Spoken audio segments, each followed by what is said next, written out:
Bonjour à tous et bienvenue sur ma chaîne Protodax. Donc aujourd'hui je ne vais pas vous parler de prototype, je vais vous parler des règles de mon nouveau jeu qui est sorti fin avril et qui s'appelle Qumran. Donc c'est celui-ci.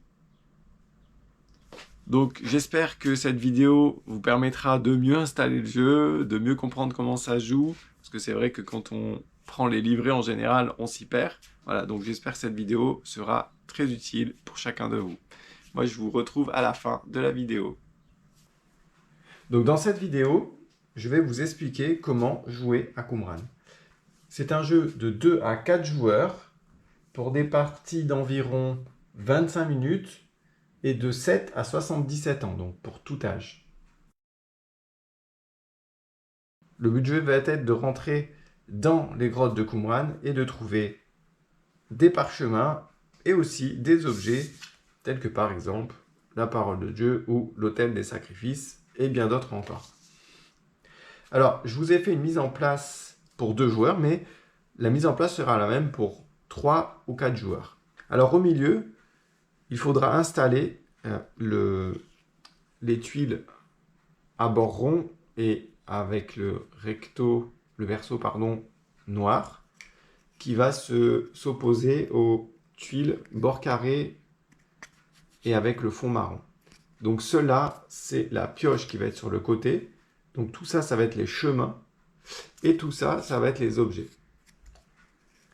Donc tout ce qui est avec le verso noir va se placer au milieu dans un carré de 7 par 7. Ensuite, comme je vous ai dit, toutes les tuiles à bord carré vont être mises sur le côté. Ça va faire office de pioche. Ensuite, nous avons les objets jaunes qu'on va distribuer un à chaque joueur. Le reste des objets jaunes va se trouver ici et faire la pioche. De la même manière, un objet blanc à chacun et le reste des cartes sera sur le côté et formera la pioche. Chacun va prendre un petit pion aventurier de la couleur qu'il veut. Donc il va y avoir 4 couleurs, donc jaune, vert, bleu et rouge. Et ensuite, il va falloir distribuer à chaque joueur une carte avec une couronne. OK. Et ensuite, les 3 autres cartes sans couronne. Mais c'est-à-dire que dans sa main, il va falloir voir, il y a 4 outils dans le jeu. Et il y a un seul outil qui va avoir une couronne. Donc pour moi, ça va être la pioche. Après, pelle, lanterne et loupe. Voilà, mais il faut avoir les 4 outils différents. Donc moi, j'aurai ça. Et mon adversaire, lui, c'est la lanterne où il y aura la couronne. Et il aura aussi les 4 outils différents, mais les autres outils n'auront pas de couronne. Donc, dans la partie, quand vous allez utiliser votre lanterne, vous la retournez, mais en fait, vous voyez que c'est pour symboliser le fait qu'elle est permanente. Par contre, quand vous allez utiliser les 3 autres outils, quand vous retournez, c'est terminé. Vous ne pouvez plus les utiliser. Donc, ça va être utilisable une fois. Donc, voilà à quoi sert le symbole de la couronne et les autres objets sans couronne. Donc, chaque joueur aura un set de 4 outils, dont un avec une couronne et les autres sans couronne. Et donc, évidemment, vous ne devez pas avoir... Moi, je ne dois pas avoir 2 pioches dans mon jeu, c'est-à-dire je ne peux pas avoir une pioche avec une couronne et une pioche sans couronne. Voilà. Donc, ça sera forcément des outils différents que nous aurons dans le jeu. Voilà, une fois cette mise en place faite, la partie va pouvoir commencer. Alors, avant de commencer, chaque joueur prend connaissance de ses 2 cartes trésor, donc celle que j'ai devant moi, c'est celle-là. Donc, pour la règle du jeu, je vais jouer volontairement avec les 2 cartes face visible, mais quand vous jouez, ces cartes restent cachées. On ne doit pas les montrer, elles doivent rester comme ça, et vous pouvez les regarder à tout moment, mais face cachée, sans que personne ne sache. Mais moi, pour la règle du jeu, je vais jouer face visible. Voilà, donc chaque joueur regarde ses cartes, on définit le premier joueur, et ensuite, on tournera dans le sens horaire des aiguilles d'une montre. Donc à mon tour de jeu, quelles actions je peux faire? Je peux entrer dans les grottes et faire ce qu'on appelle une fouille. Donc je me déplace, donc un déplacement, une fouille, donc je retourne la tuile sur laquelle se trouve un objet, ok? Je la montre à tout le monde, je regarde qu'elle ne m'intéresse pas, donc elle ne m'intéresse pas. On va retourner ses cartes à lui aussi. Donc je montre, et là, ça n'intéresse à personne. Cette tuile, on va la placer sur le côté, mais je vais vous expliquer plus tard pourquoi. On peut aussi, pendant le tour, utiliser un bonus. Donc là, je n'en ai pas. Mais si j'avais un bonus, j'aurais pu, en plus de mon déplacement et d'avoir fait une fouille, utiliser mon bonus. Donc un seul par tour. Donc une fois que j'ai fait ça, mon tour se termine. Et pour combler le vide causé par la tuile prise, je prends une tuile chemin qui se trouve sur le côté et je la place ici.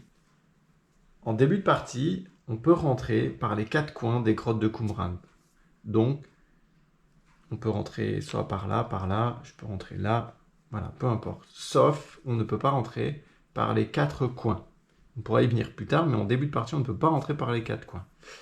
On peut aussi, admettons, si moi, j'avais retourné celle-là, j'étais rentré par là, voilà, je rentre là, eh bien, l'adversaire, lui, peut aussi rentrer par les 4 coins, mais il peut aussi rentrer par le chemin que j'ai déjà ouvert et se mettre ici, et avancer, prendre la tuile, retourner et se mettre là. Donc en fait, il faut toujours respecter le sens. Je ne pourrais pas, admettons, placer ma tuile comme ça. Comme mon personnage est entré par là, donc je dois respecter en fait le sens d'entrée.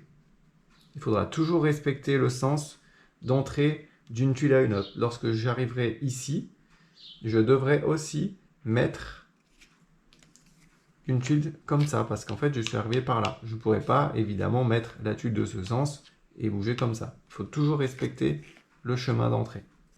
Alors maintenant, pour rester dans ce chapitre du déroulement d'un tour, nous allons parler de la fin du tour d'un joueur. Donc, comment se termine le tour d'un joueur?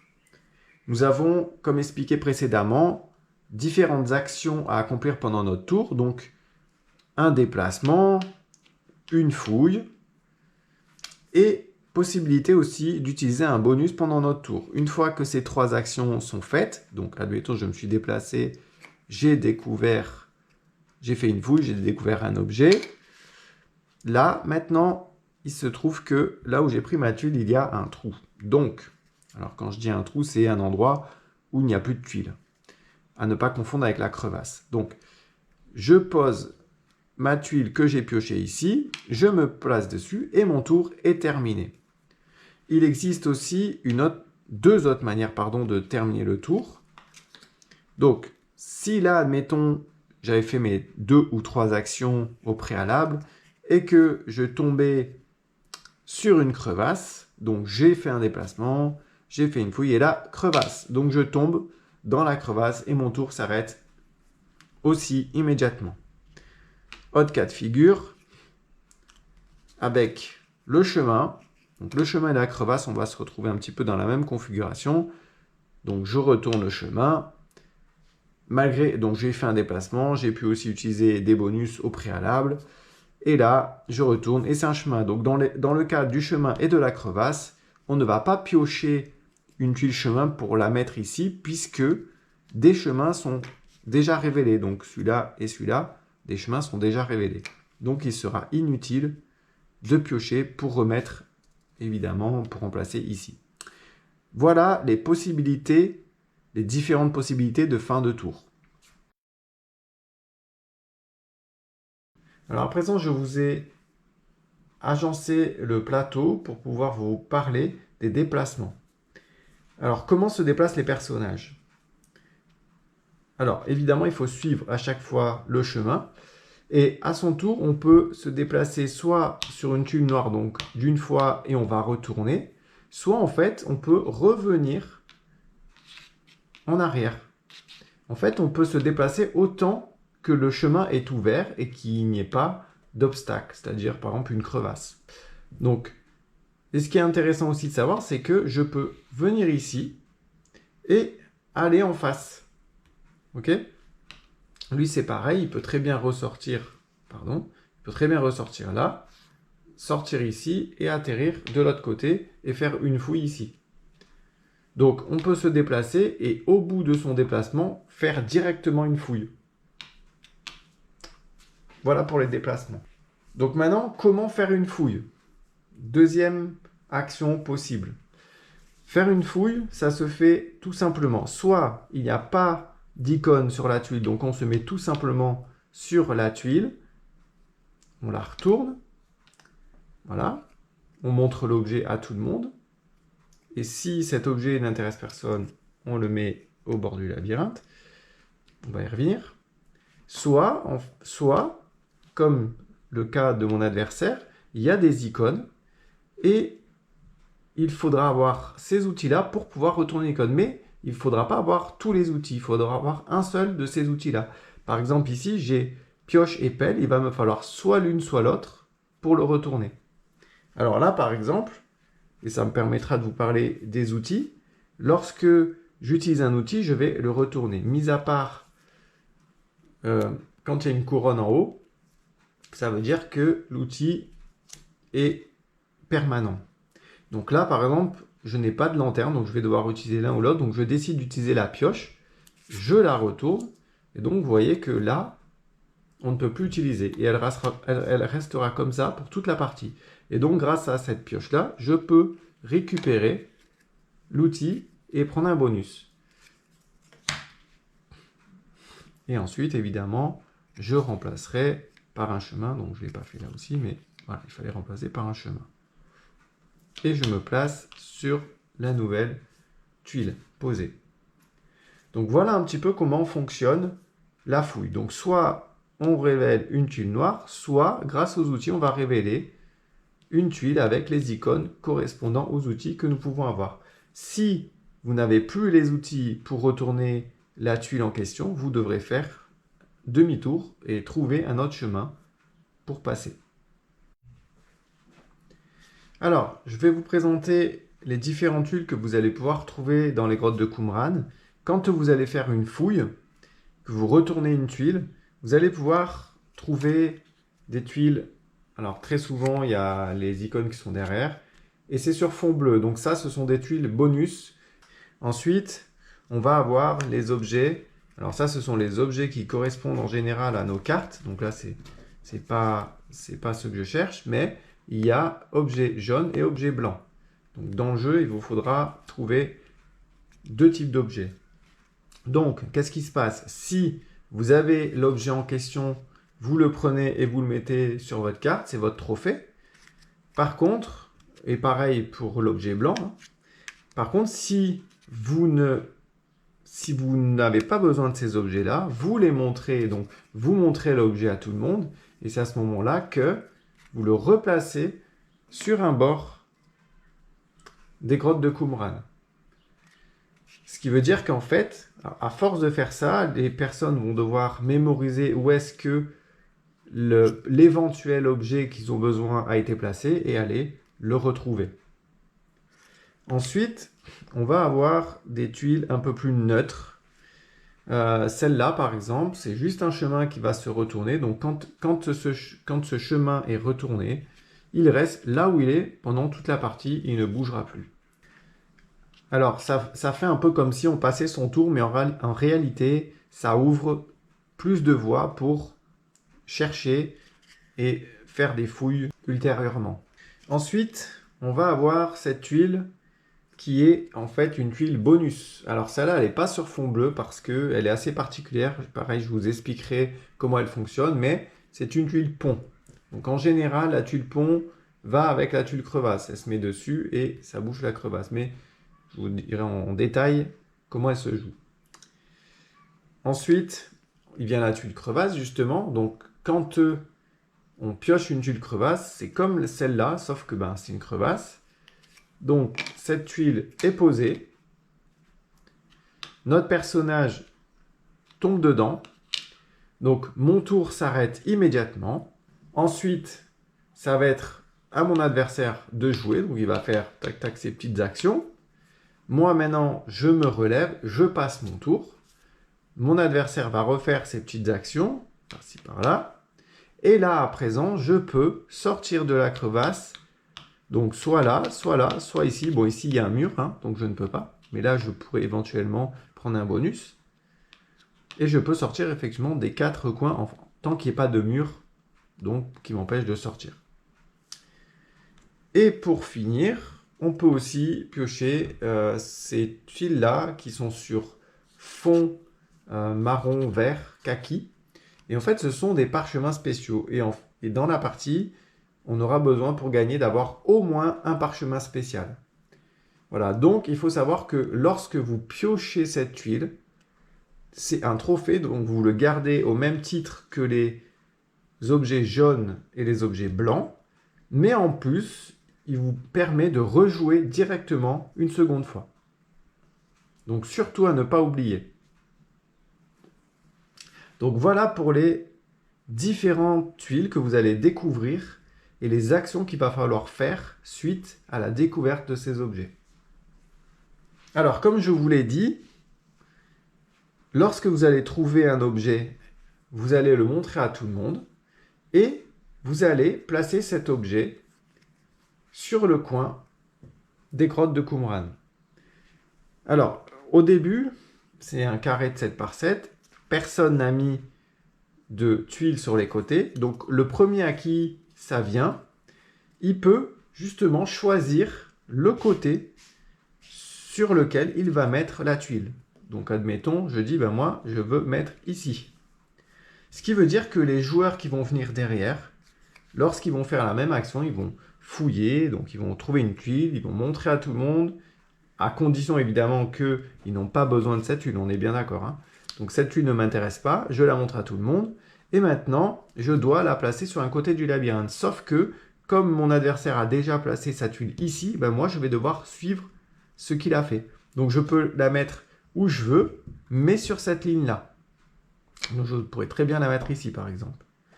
Et du coup, il va falloir au fur et à mesure remplir cette ligne jusqu'à ce que, alors je vais prendre des tuiles de là-haut, jusqu'à ce que ce soit tout rempli. Voilà, donc on ne peut pas mettre ici. En tout cas, là maintenant, en fait, tant que la ligne n'est pas finie, je ne peux pas mettre la tuile là pour faire une autre ligne, là.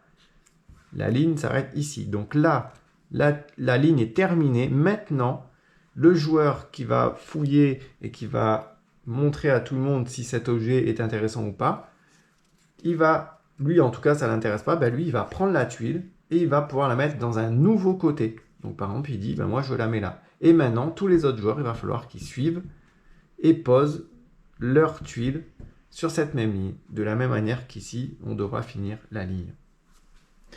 Et grâce à cela, ben, le labyrinthe de Qumran va se déplacer d'une manière ou d'une autre.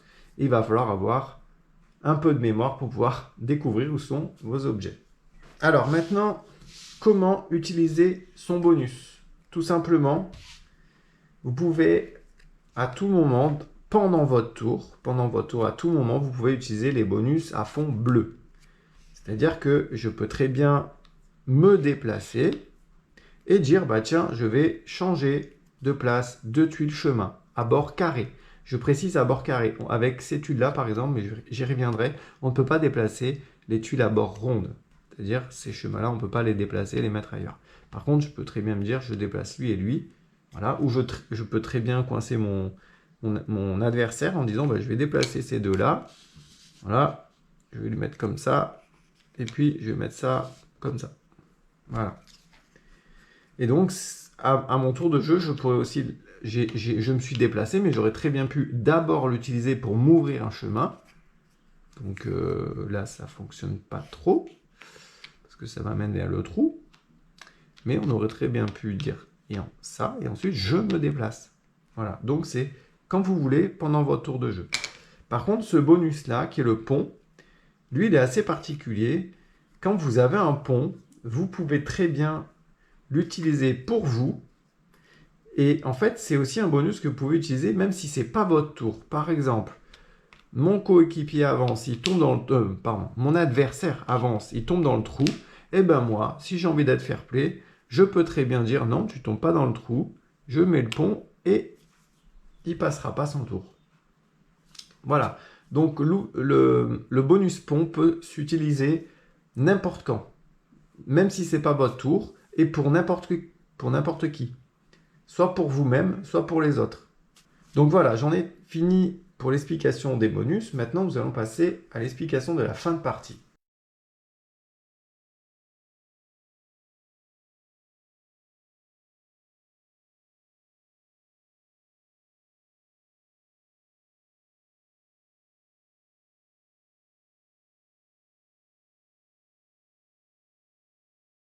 Alors, quelles sont les conditions pour gagner la partie?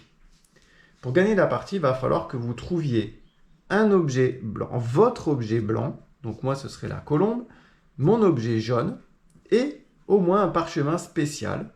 Ou alors, il va vous falloir avoir 3 parchemins spéciaux. Donc les parchemins spéciaux, vous voyez, ils sont différents. Voilà, je vous les mets à l'écran. Comme ça, vous pouvez voir les différents parchemins spéciaux qui existent. Et en fait, quand vous en avez 3, vous gagnez immédiatement la partie. Donc soit objet blanc, objet jaune et un parchemin spécial, soit 3 parchemins spéciaux et la partie est immédiatement gagnée. Donc très important à retenir, si vous arrivez à la fin de la pioche de chemin et que personne n'a pu évidemment avoir ces objets avant la fin de cette pioche, tout le monde a perdu. Il faut que vous puissiez retrouver vos objets avant que la pioche soit épuisée, la pioche de chemin. Donc à présent, et pour terminer cette vidéo de règles, je vais vous expliquer à quoi correspondent des bonus. Donc ce bonus-là, c'est, vous pouvez piocher une carte jaune ou objet blanc. Ce qui veut dire que lorsque je vais, alors admettons je choisis de piocher une carte objet jaune, voilà, donc du coup j'ai plus un seul objet à chercher, mais j'en ai 2. Alors vous allez me dire, quel est l'avantage d'en avoir 2 au lieu d'un? En fait, c'est que à la fin de la partie, on ne va pas vous demander d'avoir les 2. En fait, vous allez toujours, la condition de victoire, ça va être un objet blanc, un objet jaune et un parchemin spécial. Donc, ce qui veut dire que en ayant 2 objets jaunes à chercher, vous avez une chance supplémentaire de pouvoir tomber sur un objet jaune, alors que si vous n'en avez qu'un, ben, c'est un peu plus difficile. Ce bonus-là, comme vous pouvez le constater, ça veut dire que vous pouvez changer de place les personnages. Donc, admettons, je dis, ben, hop, moi je veux changer, lui il vient là, et moi je vais à sa place. Et ensuite, je peux me déplacer, comme je vous l'ai expliqué dans la vidéo tout à l'heure. Vous pouvez aussi utiliser ce bonus si, admettons, je tombe dans la crevasse, j'utilise mon bonus, j'échange de place, et lui, il va dans la crevasse, et on lui applique à lui la règle de la crevasse, c'est-à-dire qu'il va devoir passer son tour prochain, et donc se relever, etc. Et moi, je pourrais continuer de jouer. Ensuite, cette tuile-là, vous voyez, c'est juste pour tourner une tuile sur elle-même, donc une tuile à bord carré. Tous les bonus en fait de chemin comme ça s'appliquent toujours sur les tuiles chemin à bord carré. Ça ne s'appliquera pas sur les tuiles chemin à bord rond, c'est-à-dire la crevasse et puis la croix. Et puis de toute façon, vous voyez bien que si je tourne la croix de tous les côtés, ça restera toujours la même chose. Donc ça n'a pas trop d'utilité. Ensuite, celle-là, ça permet de sauter un mur. Donc là, par exemple, il y a un mur, je suis bloqué. Pardon. Il y a un mur, je suis bloqué. Eh bien, j'utilise mon bonus et là, je peux passer et continuer de jouer. Ici, c'est prendre 2 tuiles chemin. Donc là, c'est la même chose. Comme je vous l'ai dit précédemment, on ne peut pas prendre un trou et le déplacer. Ces tuiles-là restent là où elles se trouvent et vous ne pouvez pas l'utiliser. Par contre, vous pouvez prendre toutes les autres tuiles à chemin à bord carré et intervertir comme vous voulez. Le pont, comme je vous l'ai expliqué aussi précédemment, à chaque fois que vous pouvez l'utiliser, pas pendant votre tour, et ce serait pour boucher une crevasse. Donc évidemment, vous pouvez aussi boucher une crevasse pour un adversaire ou pour vous-même pendant votre tour et pas pendant votre tour. Donc ça, c'est vraiment une tuile spéciale. Et pour finir, la tuile parchemin spécial.